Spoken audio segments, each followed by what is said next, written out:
வணக்கம். சற்று முன் கிடைக்கப்பெற்ற மிக முக்கியமான செய்தி ஒன்று வெளியாகியுள்ளது. அதிமுகவின் அலுவலகத்தில் மோதல், போலீஸ் குவிப்பு. எடப்பாடி பழனிசாமி அவர்களது தலைமை சரியில்லை. அடிப்படை உறுப்பினர்கள், தொண்டர்கள் களத்தில் வேலை செய்யாமல் இருப்பதாக புகார்கள் எழுந்த நிலையில் மூத்த நிர்வாகிகள், அடிப்படை உறுப்பினர்கள் முதல் நிர்வாகிகள் வரை பூத் கமிட்டி அமைப்பாளர்களை அழைத்து அதிமுகவின் அலுவலகத்திற்கு வரவுள்ளனர். மேலும் அவர்களை அழைத்து விசாரணை நடத்திய பொழுது எடப்பாடியின் மீது கடுமையான கோபத்தில் இருப்பதாகவும், எடப்பாடி பழனிசாமியின் தலைமை எங்களுக்கு பிடிக்கவில்லை என்பதையும் தெரிவித்துள்ளனர். இதற்கு மிக முக்கியமான காரணமே அதிமுகவின் செயல்பாடுகள் முந்தைய மாதிரி தற்பொழுது திருப்திகரமாகவே இல்லை. காரணம், எடப்பாடி பாஜகவிடம் அடிமையாகவே மாறிவிட்டாரா என்ற கேள்விகளும் தொண்டர்கள் மத்தியில் பேசப்படுகிறது. அதிமுகவில் மிக முக்கியமான நபர்களை கட்சியிலிருந்து நீக்கிவிட்டு புதியவர்களுக்கு வாய்ப்புகளை வழங்குகிறார். அது நல்லதுதான். மேலும் அதிமுகவின் உண்மையான விசுவாசிகளுக்கு வாய்ப்புகளை வழங்காமல் எடப்பாடி பழனிசாமியின் விசுவாசிகளாக இருப்பவர்களுக்கு வாய்ப்புகள் வழங்குவது எந்த விதத்தில் நியாயம் என்ற கேள்விகளையும் தற்பொழுது முன்வைத்துள்ளனர்.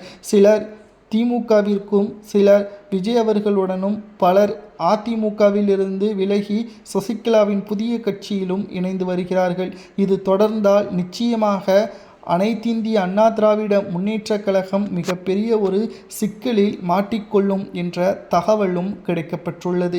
2026 சட்டசபை தேர்தல் அரசியல் களத்திற்கு ஒரு மிக முக்கியமான திருப்பமாகவே பார்க்கப்படும்.